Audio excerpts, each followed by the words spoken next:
alabar a Dios, dándole las gracias por su eterno amor. Te invitamos a disfrutar con tu familia, donde tú verás y escucharás la verdad de su palabra. Declaramos que tus ojos alumbrados están.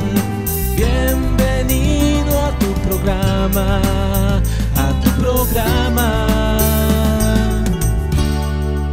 renovando el entendimiento.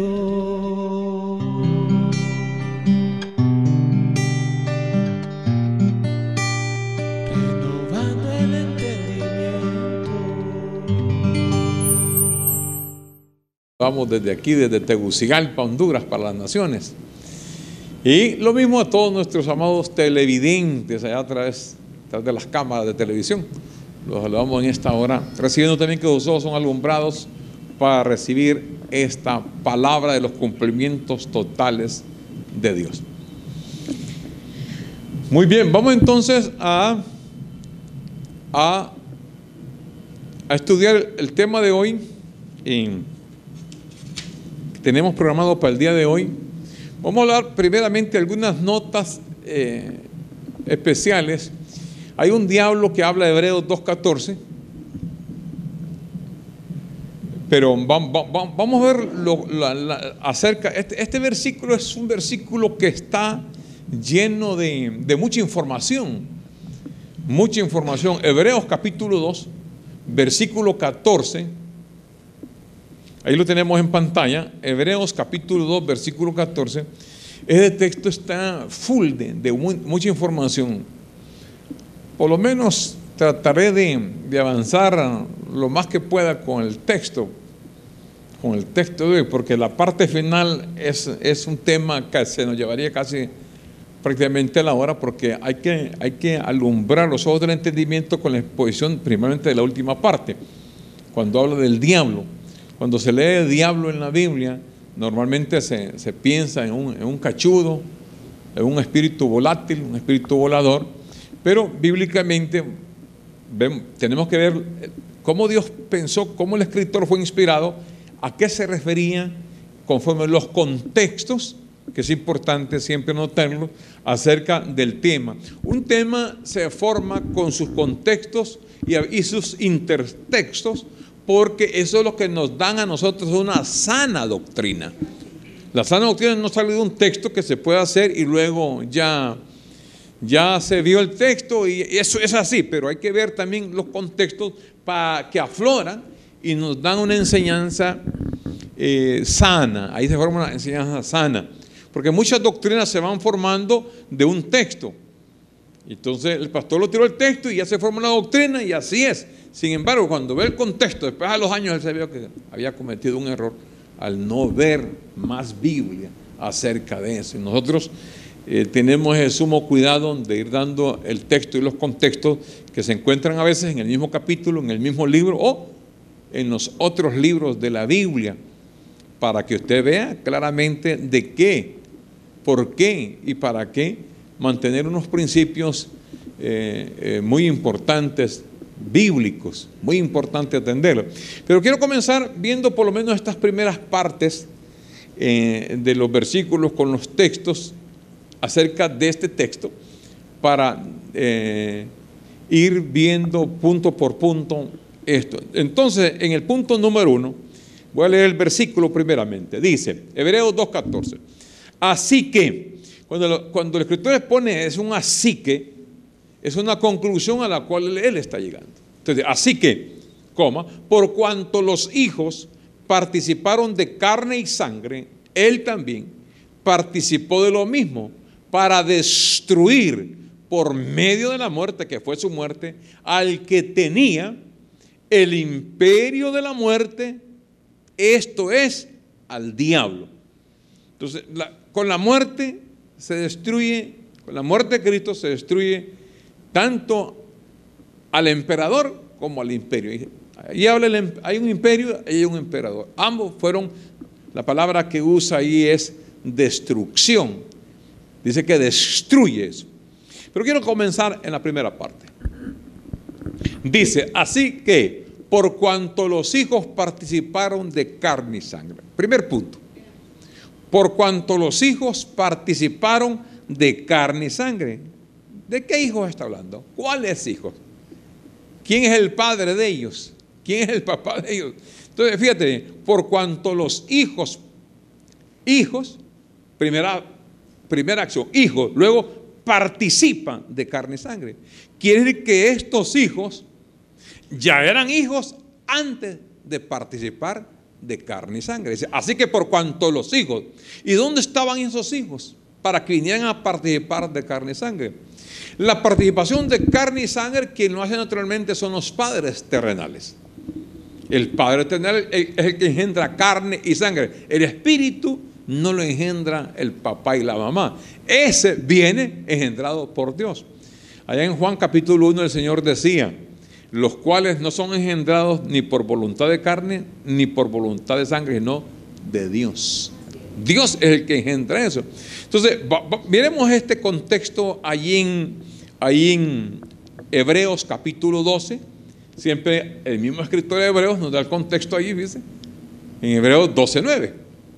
En Hebreos 12:9 dice, por otra parte, tuvimos a nuestros padres, esos engendraron, los padres terrenales engendraron carne y sangre, los padres terrenales. Y luego dice, mire que ahí tenemos los dos padres.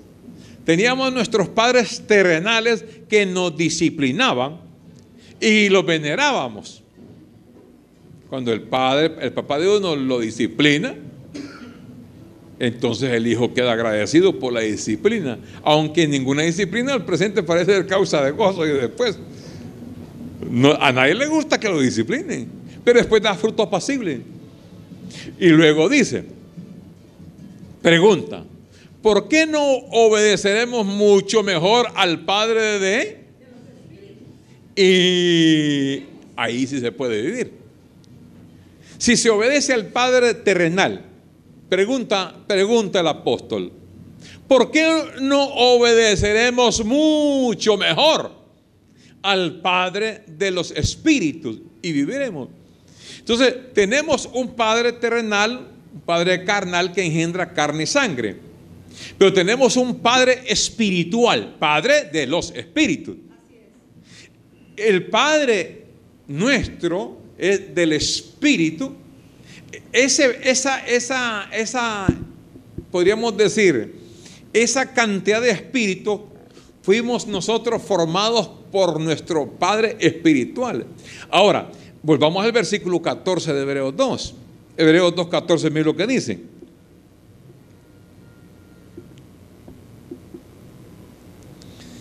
Así que por cuanto los hijos participaron de carne y sangre, atendamos muy bien la expresión. Antes de que nuestros padres engendraran carne y sangre en el matrimonio, antes de eso, ya Dios había creado la parte espiritual. Nosotros somos espíritus que venimos a participar de carne y sangre. A esa creación de espíritu Dios lo llamó hijos porque Él es nuestro Padre. Entonces fíjate bien, cuando uno va viendo la palabra correctamente, va observando las cosas como son bíblicamente, no como cualquiera puede decir. O sea, no le puede decir a alguien aquí, alguien en un púlpito y dice, hermano, ¿cuántos de ustedes quieren ser hijos de Dios? No se puede porque violamos el principio. Ya nosotros antes de venir éramos hijos. Usted no se convierte en hijo porque va a una iglesia o porque acepta la mano o hace una oración. Yo quiero ser hijo. Es como que le preguntaron a usted, ¿cuántos de ustedes quieren ser hijos de sus papás? Usted no puede decir yo quiero ser hijo de mi papá. Usted es hijo de su papá, punto. Y no le preguntaron, ¿usted quiere ser hijo o hija de su papá? Usted es hijo de su papá. Y tampoco su papá le preguntó, ¿usted quiere ser hijo mío? No, porque él es su papá. ¿Ve usted la soberanía de Dios? ¿Ve Dios cómo tiene un ordenamiento total en todo el orden de Dios? Entonces, nosotros estamos en este mundo, no porque nosotros quisiéramos o quisísemos estar aquí. Nosotros no estamos aquí por nuestra propia voluntad. Hay un orden de Dios que venimos a participar de carne y de sangre. Esa participación de carne y sangre significa que hubo una preexistencia. Diga preexistencia. Preexistencia significa que nosotros ya existíamos. Es importantísimo este conocimiento. Quiere que nosotros ya existíamos antes de venir a este mundo. Entonces, ¿por qué es importante un estudio como este? Un estudio como este es tan importantísimo porque cuando usted se ve en el espejo, usted piensa que usted es esa persona. Y usted no es esa persona. Usted, su verdadera identidad es lo que está dentro de esta envoltura llamada carne y sangre, que Pablo le llamó tesoro en vasos de barro, que a esta parte se le llama barro. ¿Por qué? Porque el hombre fue formado del polvo de la tierra. Por eso el Señor le dijo: mira, Adán, fuiste hecho de polvo, y Él sopló espíritu, aliento de vida, que es el eterno. Pero este polvo, esta tierra que te di, vas a andar un tiempo con ella. Pero en el tiempo programado por Papá Dios, vas a volver a ser lo que fuiste, tierra otra vez.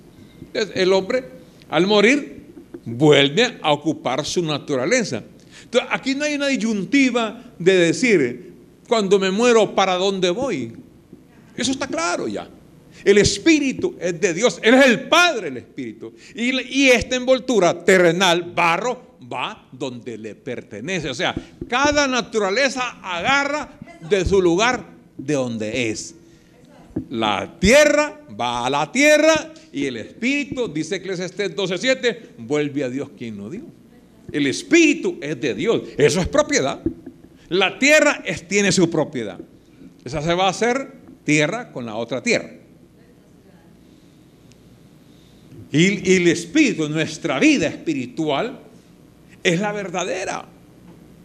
Pero la falta de información hace que el pueblo perezca. La falta de conocimiento es la que nos hace ver nosotros que no vivimos la verdadera vida, sino que vivimos la vida que no tenemos que haber vivido. ¿Por qué? Porque el estrés, la preocupación, el desorden, la vida, el poder, el dinero, porque uno piensa que esto es. Y uno comienza a llenarse de ansiedad con cosas de este mundo, y empieza a perder la verdadera vida, que es la del Espíritu. De tal manera que no estamos aprovechando al máximo la vida espiritual, porque la vida carnal nos tiene enredados en este mundo. Usted quiere esto, quiere más, entonces se enreda uno. Problemas con el banco, problemas con esto, y usted pierde la vida, porque está asfixiado. Los intereses lo están matando, las tarjetas de crédito lo están matando a uno. Y jala por acá y se le va y no duerme. ¿Y qué tal, hermano? No dormí anoche. Siento que dormí, pero lo que dormí fue para tener una pesadilla, mejor no ir a dormir. Y comienza un ajetreo en la vida, porque nosotros no hemos visto esto bíblicamente. Entonces, cuando la Biblia dice que participamos de carne y de sangre, ¿cómo se puede participar de algo si no existe primero? Para participar de algo es que tiene que haber una existencia previa. Por ejemplo, un niño no puede participar de su cumpleaños si no ha nacido todavía. ¿Por qué participa un niño de su cumpleaños? Porque ya está, ya él es, ya está. Entonces, esa participación de su cumpleaños es porque el niño ya nació, ya cumplió un año, ya tiene 2 años, y el papá y la mamá le celebran su cumpleaños, porque está en acción, ya él es. Esta participación de carne y sangre, cuando Job, vamos a ver este versículo en el capítulo 38, versículo 4, cuando Job, usted conoce la historia, creo, de Job que perdió las propiedades, quedó enfermo, tuvo problemas con la familia, con la esposa, con los amigos llegaban allí, y el hombre estaba en una situación bien tremenda. Fíjese, el hombre lleno de propiedades, camellos, asnos, era el riquito del pueblo, con todo. Pero cuando vino aquel montón de situaciones, él, fíjate, cuando pasan problemas serios como los de Job, uno queda inmiscuido en esa situación, de tal manera que tiene que venir Dios. Fíjate que Job tiene 42 capítulos.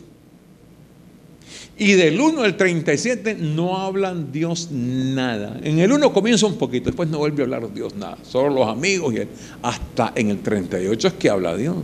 Y tiene que hablar Dios porque le fue necesario decirle a Job quién era él. ¿Para qué tenemos que decir nosotros lo mismo ahora? Decir, ¿quién eres tú? Bendecido, Rey de Dios, ¿quién eres tú?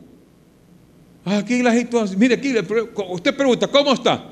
Lo primero que la gente dice, lo que está viviendo. Yo estoy pasando por esta situación, yo tengo esto, y le pregunta a otro y el otro. Todos estamos cortados con la misma tierra porque tenemos carne y sangre. Yo tengo esto, yo de la vida en viera, usted no conoce mi vida, la situación.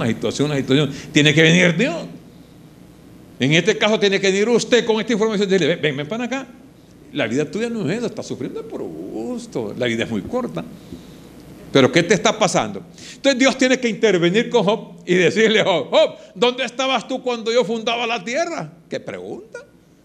¿Dónde estaba Job cuando Dios fundaba la tierra? Job quedó totalmente anonadado. Dice, ¿yo? ¿Qué pregunta esa, Señor, que me estás haciendo? En la luna, Job, ¿por qué Job no estaba atento a eso? Porque desconocía totalmente su verdadera identidad. Nosotros pensamos que nuestra verdadera identidad somos lo externo, este hombre de afuera. Yo soy este, usted no es ese. ¿Dónde estabas tú cuando yo fundaba la tierra? Házmelo saber si tienes inteligencia. Mira el versículo 7. Toda esa lista de preguntas Dios se las va haciendo. Mira el 7, entonces le dice Dios, cuando lavaban todas las estrellas del alba y se regocijaban, ¿qué dice? Mire cómo dice, cuando alababan todas las estrellas del alba y se regocijaban todos los hijos de Dios. Job, ahí estabas tú en ese, pero le está llamando, escuche bien, le está llamando hijos de Dios antes de participar de carne y sangre. Hijo de Dios. Por eso, fíjese, esos abusos, esos maltratos que se dan a veces, que una persona que no, una iglesia que no se congrega se maltrata. Y dice, ¿vos quién eres? Vos no vas a la iglesia. Él es un hijo de Dios, hay que respetarlo. No, pues no se congrega, es hijo de Dios. Es hijo de Dios. Entonces, ¿dónde estabas tú? Entonces Job se queda mudo, no contesta. Tiene que ir Dios a decirle en el versículo 21, más adelantito, en el versículo 21, Dios tiene que decirle a él lo siguiente. Job, todos esos versículos anteriores le está haciendo preguntas, deja claras. Dime dónde estabas tú cuando Dios fundaba la tierra. Dime tú cuando yo estaba echando las medidas a los mares y para que los mares no se pasaran de su límite y de todo eso. Entonces, como él no puede contestar, Dios tiene que decirle, Job, tú lo sabes. Yo lo sé, le dice. Sí, tú lo sabes. Pues entonces ya habías nacido. Ya había nacido Job cuando Dios estaba fundando la tierra. Ya Dios lo había creado Job. Y es grande el número de tus días. Y le dio buena cantidad de años. Después de que todo le pasa, Dios le devuelve a Job el doble de lo que había. Y le aumentó una gran cantidad de años a Job para que disfrutara todo el tiempo. Pero usted sabe que las cosas en la vida se disfrutan cuando usted sabe quién es usted. Cuando usted sabe quién es usted, usted comienza a disfrutar de la vida. Todo lo ve desde otro punto de vista. No lo ve desde el punto de vista carnal, para arriba, materialismo, sino usted lo ve desde el punto de vista espiritual. Y usted sabe que desde el punto de vista espiritual todo lo ve que está solucionado. En el mundo espíritu todo está arreglado. En el mundo carne es un desorden aquí. Usted ve desorden por todos lados y la gente se frustra y muchos quieren arreglar y hacer muchas cosas y hacer esto y hacer lo otro y no no logran porque tenemos un ingrediente carnal que lo limita a uno. Pero cuando ya hay un conocimiento elevado de nuestra vida verdadera, de quién nosotros somos, entonces vamos viendo las cosas desde otro punto de vista. Las cosas, usted, como hay un dicho que dice, usted ve las cosas conforme el cristal con que lo ve, conforme los anteojos que ande. Desde ese punto, desde esa óptica, usted lo ve siempre desde el punto de vista de Dios, conforme la palabra.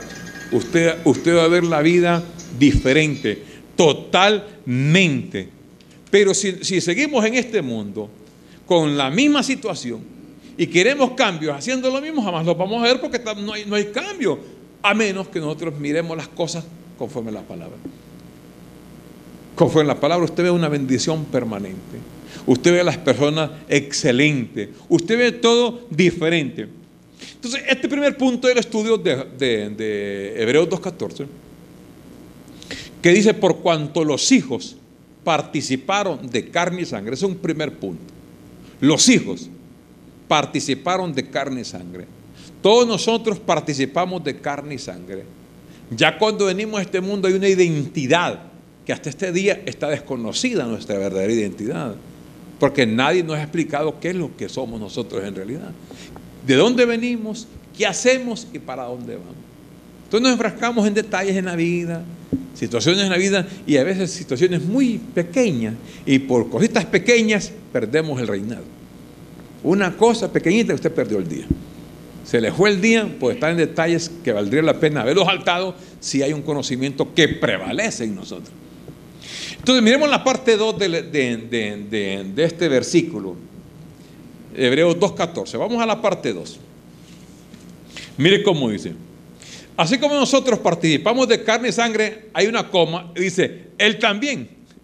Vamos a la segunda parte. Él también participó de lo mismo. Ahora, ¿quién es él también? Jesucristo. Él también. Él también, ¿qué? ¿Participó de qué? De lo mismo. ¿Y qué es lo mismo? Carne y sangre. Para eso vamos a demostrarlo claramente. Vamos a Romanos 9.5 para demostrar que quién ese personaje participó de lo mismo y saber quién fue ese. Porque si solo lo vemos a nosotros como Jesús, como Jesucristo, y vamos a ver entonces, ¿y Dios quién es? Pero miremos bíblicamente. Romanos 9.5, mire lo que dice.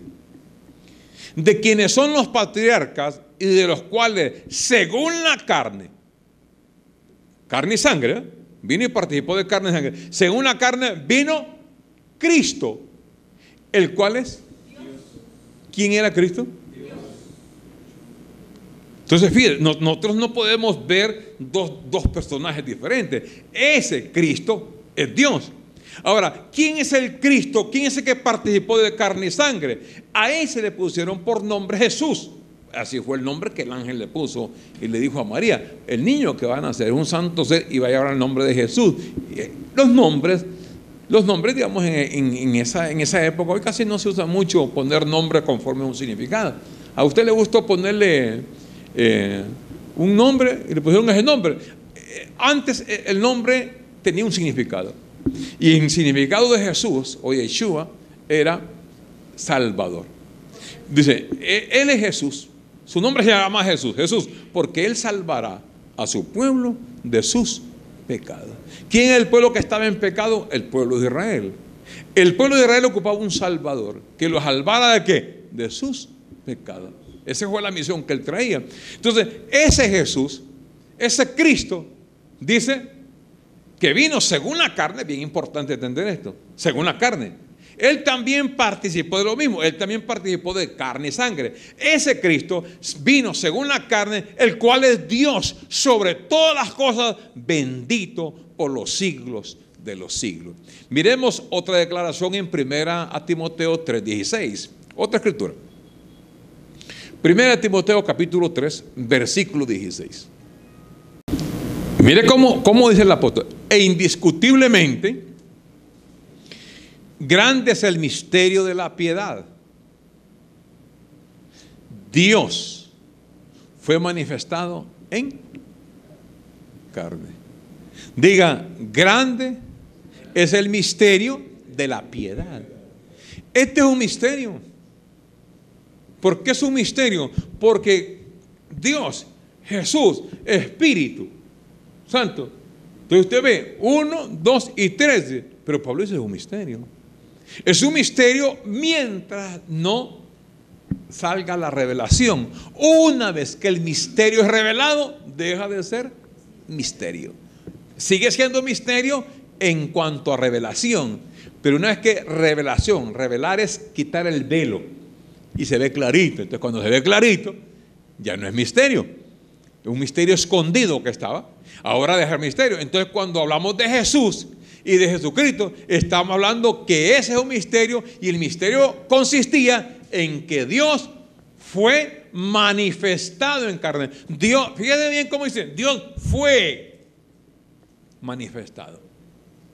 Ya no, ya terminó, porque ya fue manifestado. Esa manifestación de Dios en tierra de Palestina fue un cumplimiento de la profecía, que tenía que venir Él a cumplir algo que ningún ser humano sobre la tierra lo había cumplido, y fue la ley.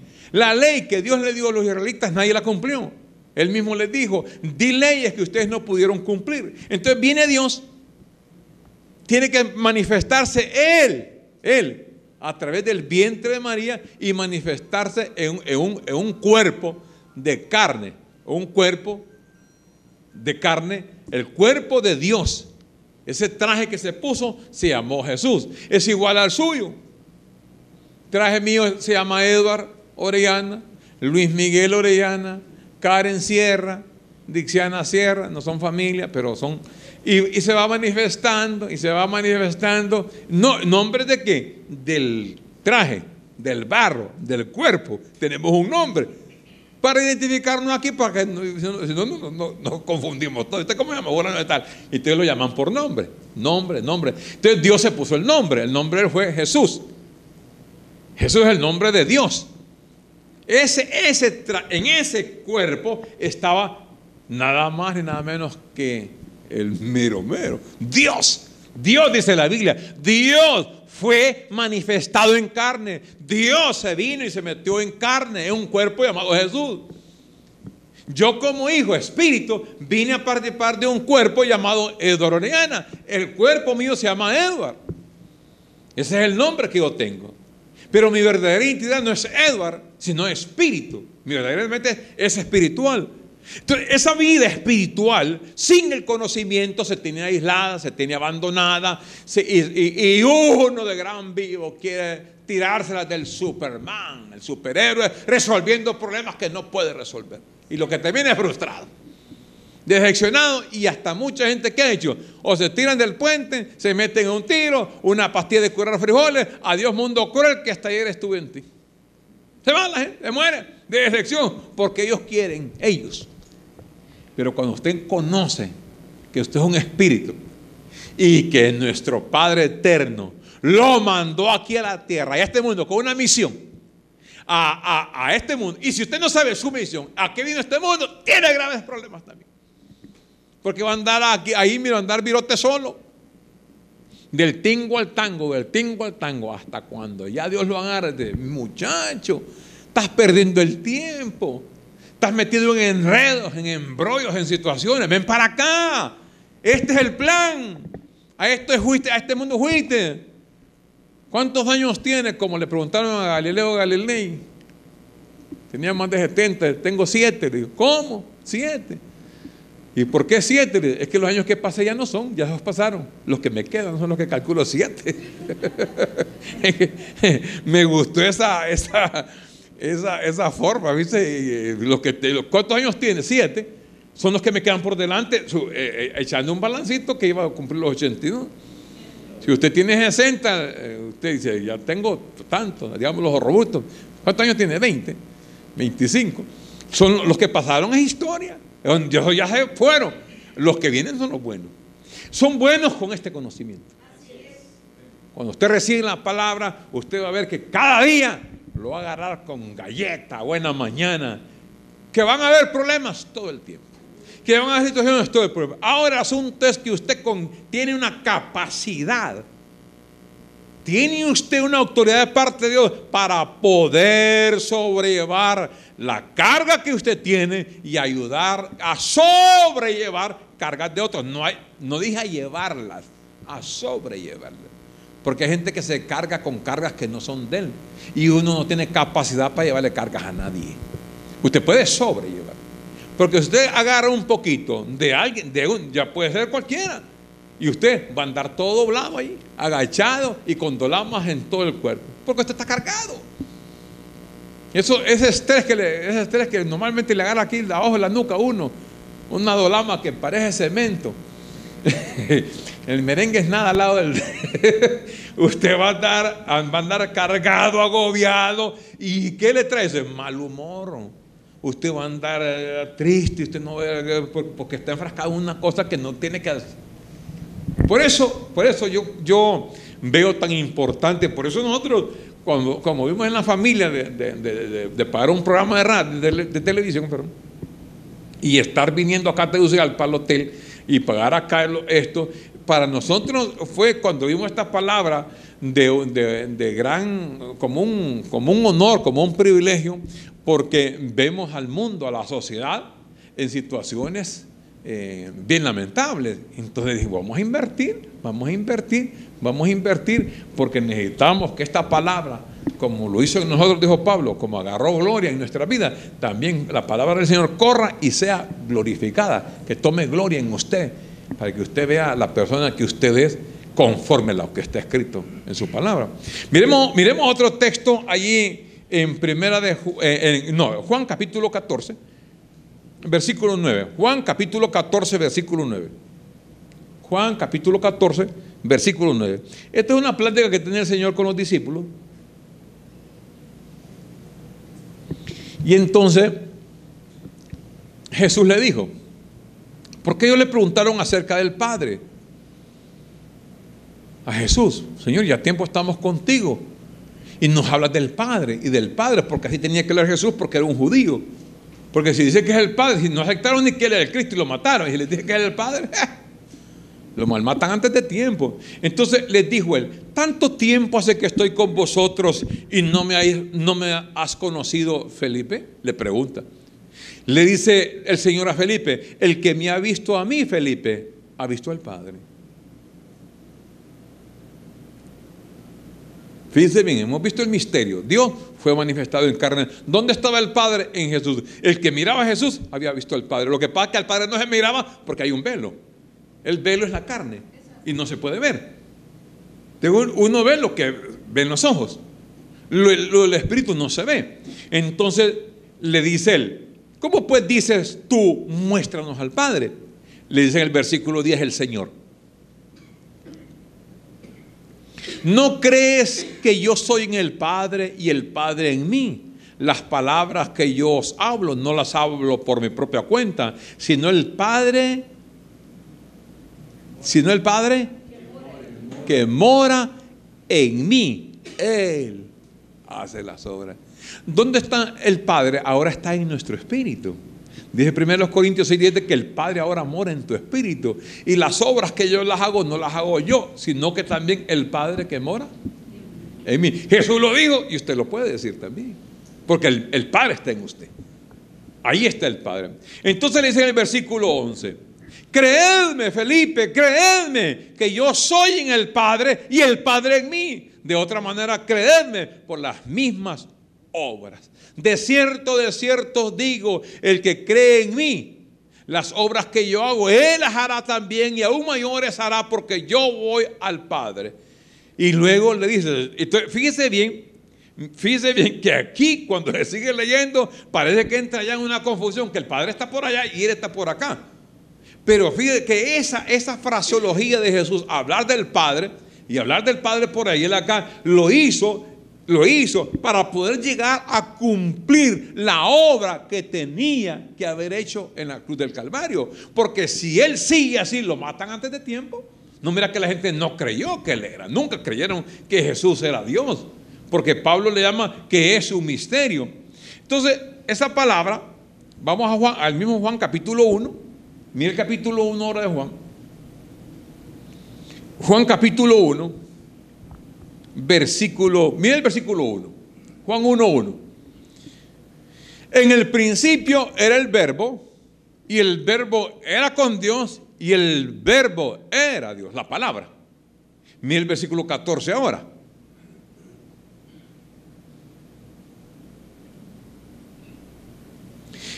El verbo, y aquel verbo fue hecho carne. ¿Qué pasó con el verbo? La palabra se hizo carne. Participó de carne y sangre. Y dice Juan, y habitó entre nosotros. Y vimos su gloria, gloria como del unigénito del Padre, lleno de gracia y de verdad. Cuando Dios vino a este mundo, vino en la persona de Jesús y Él anduvo entre ellos. Pero la misión de Dios no terminó allí, de andar entre ellos.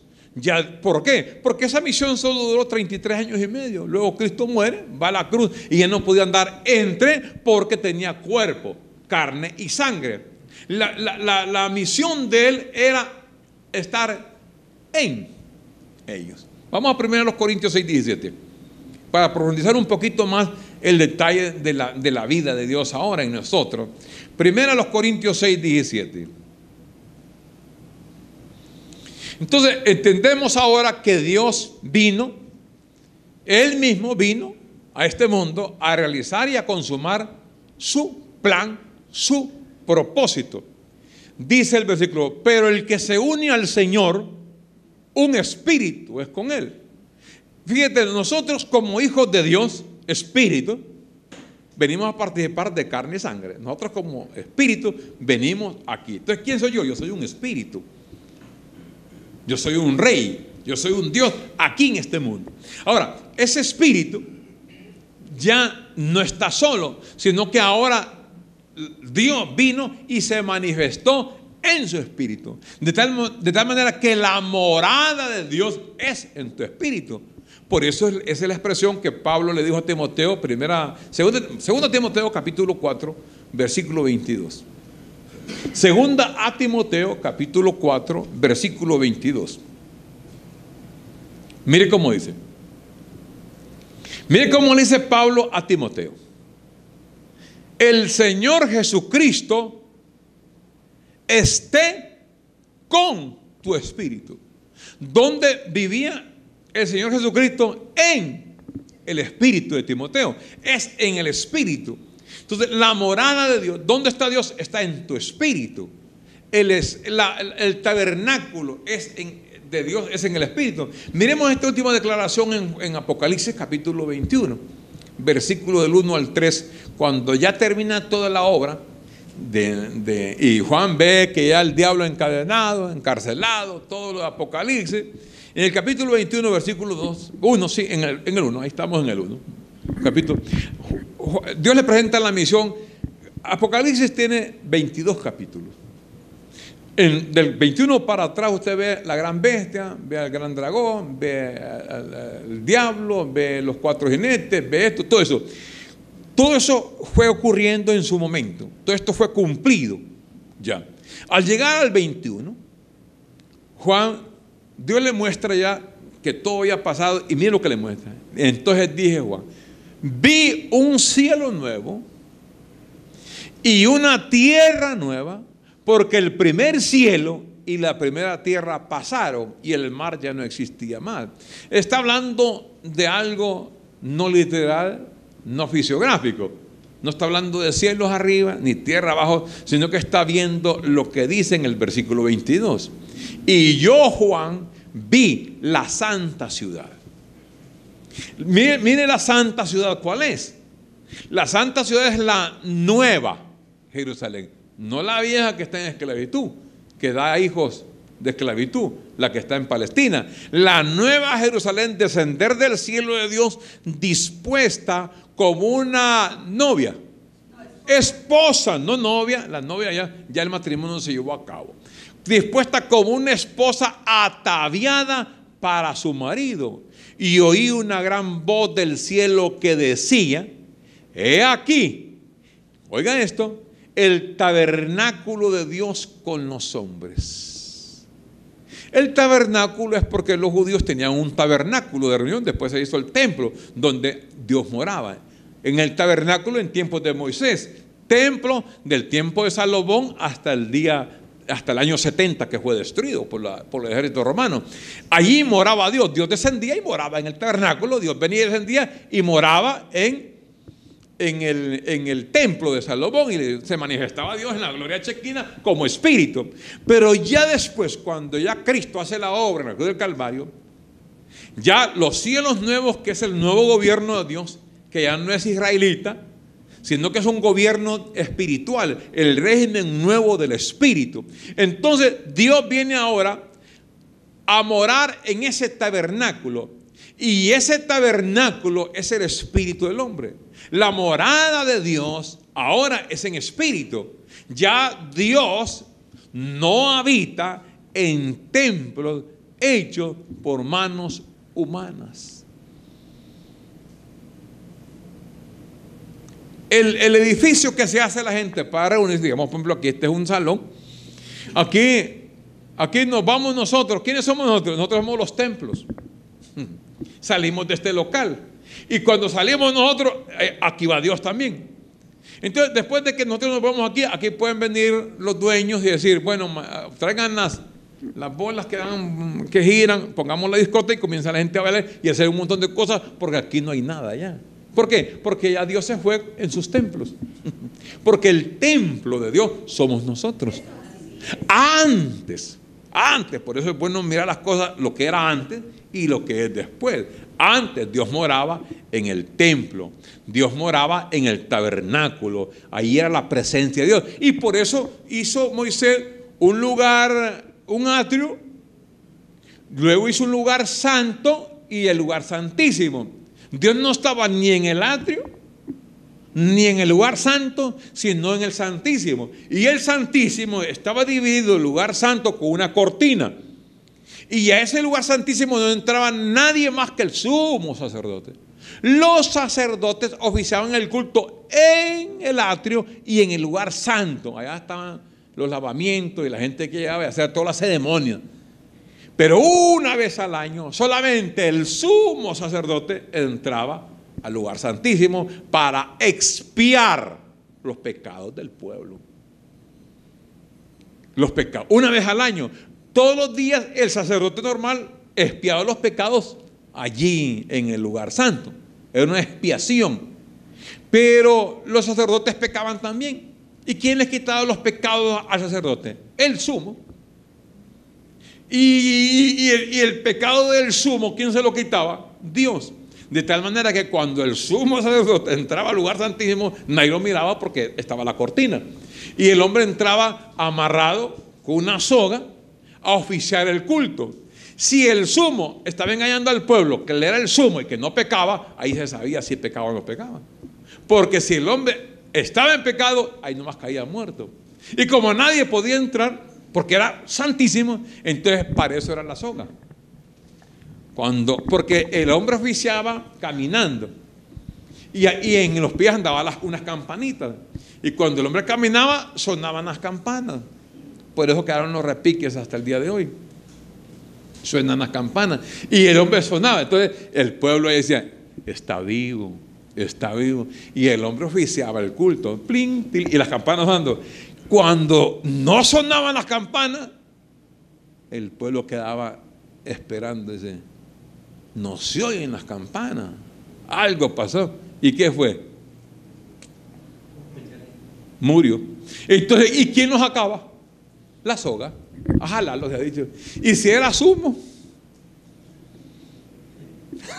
eran varios los que jalaban, porque no cualquiera jalaba a ese hombre, porque como él comía solo comida, la carne del sumo era mejor que los sacerdotes normales.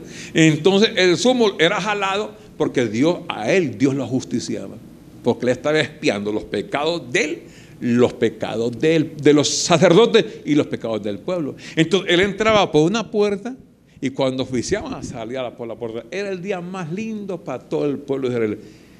Bendito sea Dios. Y era una fiesta. Bendito sea Dios. ¿Por qué? Porque los pecados fueron expiados por un año más. Al año, otra vez la misma historia. Y ese sumo tenía que estar, pero en línea con Dios, porque si no, a jalarlo se ha dicho, afuera.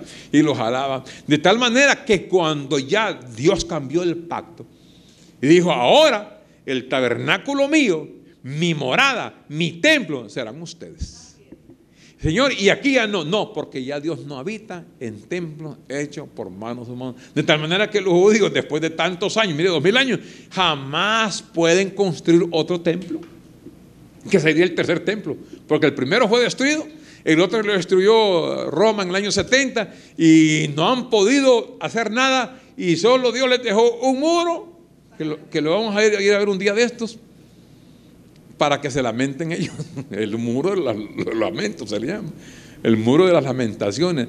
Y no han podido construir porque ya Dios dice, no habitaré más en templos hechos por manos humanas. Entonces Él ahora dice Dios, he aquí, dijo Juan, hay un tabernáculo de Dios ahora, el tabernáculo de Dios con los hombres, y Él morará con ellos, y ellos serán su pueblo, y Dios mismo estará con ellos como su Dios. Ya Él habita permanentemente en Dios. Cuando hablamos en esta terminología, ¿qué estamos diciendo? Que usted no ocupa sentir a Dios. Usted no ocupa ver que Dios está allá. Dios dice que Él está en usted, sienta o no sienta, vea o no vea, Dios vive en usted.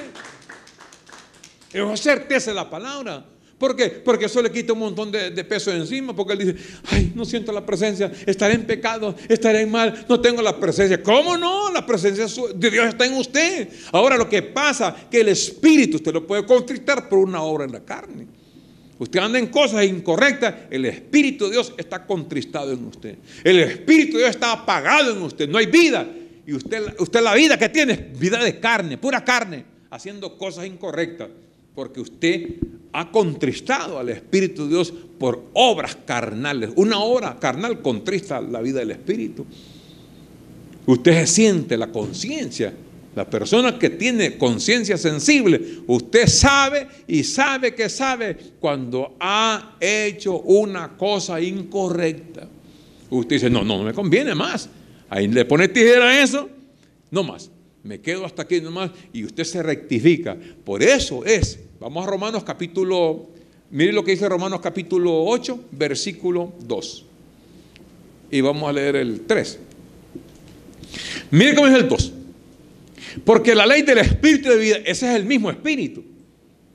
Fíjense bien, la ley del Espíritu de vida en Cristo Jesús me ha librado, no es que lo va a librar, me ha librado de la ley del pecado y de la muerte, porque lo que era imposible para la ley, por cuanto era débil por la carne, Dios, enviando a su Hijo en semejanza de carne de pecado, y a causa del pecado, condenó al pecado en la carne. Entonces, fíjese bien, la ley del Espíritu de vida que está en nosotros es esa ley que vive en usted.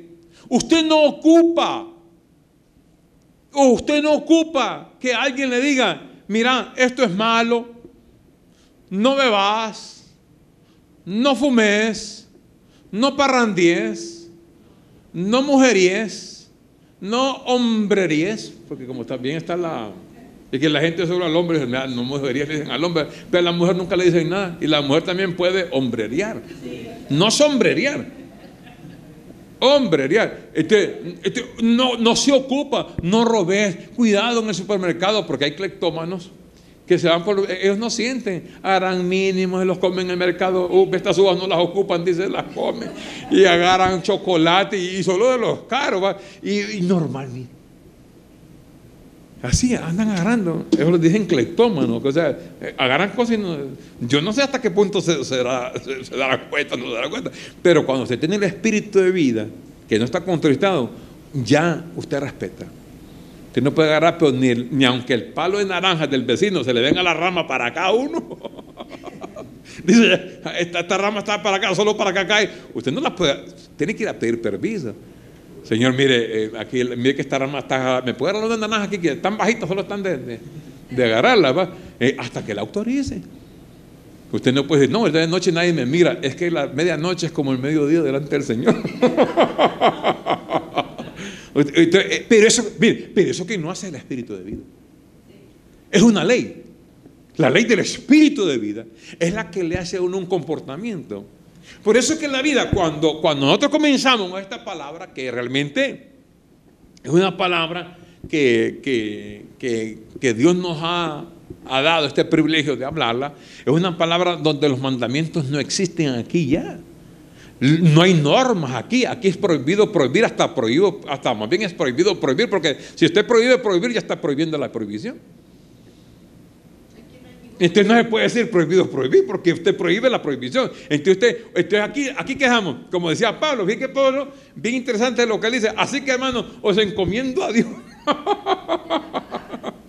Mire, usted al hijo no le ponga ley, porque si usted le pone ley a su hija, mira papi, mami, que me invitaron a la graduación, sí, pero mira, tenés que venir, ¿a qué horas? Ya sabe que le va a fallar.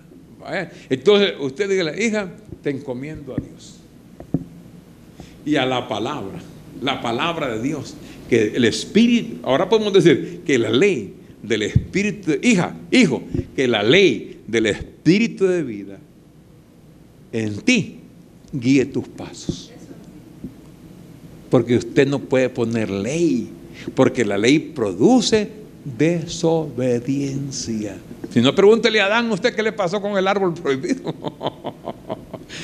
Entonces la ley del Espíritu de vida en uno es la que le redarguye, le reprende a usted. Usted siente lo mal, que no es correcto, y usted sabe perfectamente que más temprano que tarde aquí todo se paga antes de irse al hoyo. Aquí nadie se muere si no se pagan las cosas. Es la ley de la siembra y la cosecha, es de Dios. Ley, usted hace buenas siembras para la vida espiritual, usted va a vivir bien aquí. Usted puede estar en el desierto peor que el Sahara, y usted va a tener agua en abundancia, usted va a vivir bien, se lo aseguro 100%. Usted se puede ir a vivir más allá del Alaska, de Canadá, con un frío a 30, 40 grados bajo cero. Usted va a estar con un calorcito, aunque no tenga calefacción, un calorcito de la ley del Espíritu de vida. Usted va a estar bien, pero todo depende de uno. La ley de la siembra y de la cosecha. Cuando la Biblia dice entonces que Cristo vino y Él participó de lo mismo, participó de carne y sangre, quiere decir que Él vino con una misión. Vamos a dar, para ir concluyendo el tema, esta primera parte, capítulo 4, versículo 4. Miren, entonces había una misión, porque eso es importante saberlo. No lo pongas en la pizarra, solo vamos a repetir a Hebreos 2.14. Vamos con Hebreos 2.14, todos. Vamos todos con Hebreos 2.14. Diga, por cuanto los hijos participaron de carne y sangre, Él también participó de lo mismo. Hasta ahí llegamos, porque hasta ahí es el estudio. La otra parte es otro estudio que nos va a llevar a otra hora. Entonces, esa primera parte, por cuanto los hijos participaran de carne, entonces diga conmigo, yo ya era hijo antes de participar de carne y sangre. Diga, participé de carne y sangre porque ya existía.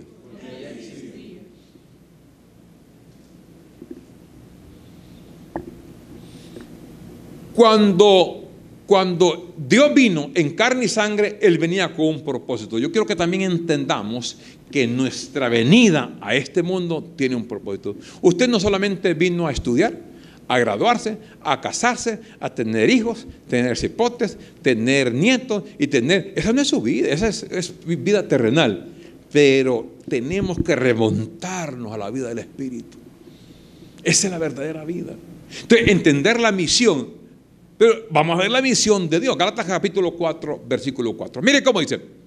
Pero cuando vino el cumplimiento del tiempo, Dios envió a su Hijo, parece que son dos, pero vimos que es el misterio, es el mismo, nacido de mujer, nacido de María, y nacido bajo la ley. Mire la misión mire quién era él. Ahora mire la misión del versículo 5. Mire la misión. ¿Para qué? Propósito. Para que redimiese a quienes. ¿A quienes? Diga a los. Ese es el grupo de los israelitas, a los que estaban bajo la ley, porque nosotros no participamos de la ley, ellos participaron de la ley, a fin de que ellos, los israelitas, recibiésemos, dijo Pablo, porque está metido en el asunto, la adopción de hijos. Entonces, Cristo, cuando viene a participar de carne y sangre, viene con una misión. Él nace de María, como virgen, nace bajo la ley judaica, con un propósito: para obtener redención, redimir, rescatar. Ese rescate ocupa un precio. Nadie rescata sin un precio. El precio que Cristo paga es un precio de sangre, y Él lo sabía. Él sabía que iba día tras día. Él sabía que le esperaba la cruz. Por eso Hebreos capítulo 12, versículo 2 dice que con gozo Jesús llevaba la cruz a cuestas. Con gozo. Él no se disparó nada de nada. Todo estaba fríamente calculado, punto por punto. Pedro lo negó, tenía que cumplirse. El gallo tenía que estar listo a la tercera de la vencida, porque así sea. 3 veces lo negó, ¿va? Y la tercera la vencida. A las 3 el gallo no dormía, porque si se duerme el gallo, no le canta a Pedro. Entonces el gallo estaba pendiente. ¿Para qué iba a ver cómo? Había algo de matemáticas del gallo, porque Pedro va negando una vez. Ya lleva 2 veces Pedro. Dije el gallo: apúrate, Pedro, que ya me quiero dormir. Y el gallo con ganas de cantarle a Pedro, pero Pedro no se apuraba, hasta que al fin, la tercera vez le negó. ¡Pah! Le cantó el gallo. El gallo estaba calculado a cantarle a Pedro. Judas Iscariote estaba listo por 30 piezas de plata escritas en el Viejo Testamento, que tenía que cumplirse también Judas. Judas no escapó. Judas estaba fiel a traicionar al Señor. Lo mismo Anás, Caifás, los sumos sacerdotes llegan de Poncio Pilato y le dice: Poncio, mira, yo tengo poderes para soltarte, Jesús. Le dije: Jesús, un momento, no tienes ninguna autoridad si no te fue dado de arriba. Le dice: mi padre te tiene ordenado, tenés que entregarme, Poncio. Aunque quiso Poncio, aunque la señora de Poncio estuvo soñando con el Señor, es inocente, es un hombre justo, Poncio, no lo crucifiqué. Es que no, yo no quiero, pero preguntémosle al pueblo. El pueblo todo estaba arreglado, tenían que crucificarlo y soltar al hombre más malo que había como Barrabás. Tenía que hacerlo. Esa era la misión, llegar a la cruz para poder obtener eterna redención. Tenía que redimir a su pueblo. Entonces Dios hace esa obra de venir a este mundo en semejanza, dice la Biblia, de carne de pecado. Aunque tuvo Jesús carne de pecado, aunque estuvo en este mundo, pero no cometió pecado, porque Él fue concebido por obra del Espíritu Santo. Si el Señor no es concebido por obra del Espíritu Santo, la sangre de Él venía dañadita de Adán, y esa sangre malita no podía obtener eterna redención. Tenía que ser santo, sin mancha, apartado de los pecadores, puro e inocente, para poder tener redención. De tal manera que Él viene con una misión, cumple esa misión en este mundo como hijo, y en esa manifestación de carne de venir Dios para poder tener y obtener el plan, propósito de Dios, y darle cumplimiento total. De tal manera que su última palabra en la cruz del Calvario, ¿usted sabe cuál fue? Cuando Él tiró: consumado es, Padre, y entregó el Espíritu. Consumación es finish. Terminó la obra. El Señor dijo: hasta aquí nomás. La obra que me diste, Padre, la he terminado, he concluido. Una vez que terminó todo, Él pudo decir esas palabras. En el griego tetelestai, consumado, terminado. La obra quedó concluida en la cruz del Calvario, para que ahora nosotros entendamos el principio. ¿Por qué participé yo de carne y sangre siendo hijo de Dios? Tienes una misión aquí en este mundo. Así es. Después de los jueguitos que Dios le da a uno de estar con la carpintería, la ebanistería, la zapatería, la hojalatería y estar acá con cositas acá, hay una misión en el espíritu. Después de ser padre, abuelo, después de abuelo sigue bisabuelo, después de bisabuelo sigue tatarabuelo, de ahí para allá no se sabe qué, ¿verdad? Después de tatarabuelo hasta ahí, Entonces, póngase de pie y los declaro bendecidos con toda bendición. Padre, te damos gracias por este hermoso privilegio de estar recibiendo tu palabra, por esta linda compañía este domingo, de estos reyes y reinas que nos han acompañado en esta obra maravillosa. Señor, recibo que los ojos nuestros están alumbrados para entender nuestra misión de carne y sangre en este espíritu maravilloso aquí en este mundo. Recibimos que los días que nos quedan de estar en esta tierra, Señor, sabemos aprovecharlos al máximo. Recibimos que ya no hay cero preocupaciones, fuera estrés, fuera todo aquello que perturba la vida del espíritu. Que el Señor dirija nuestros pasos y yo los encomiendo a Dios y a la palabra de su gracia, que tiene poder para sobreedificarlos y darlos herencia con todos los santificados. Muy bien, hasta nuestro próximo domingo, otro estudio más de la poderosa palabra del Señor. Los declaro reinando en vida, bendecidos y con toda bendición espiritual. El Ministerio Internacional, disfrutando del amor incondicional de Dios, le agradece a usted por haberlos acompañado en el programa. Declaramos que los ojos de tu entendimiento han sido alumbrados. Hasta nuestro próximo programa. Gracias por su eterno amor. Te invitamos a disfrutar con tu familia, donde tú verás y escucharás la verdad de su palabra. Declaramos que tus ojos alumbrados están. Bienvenido a tu programa,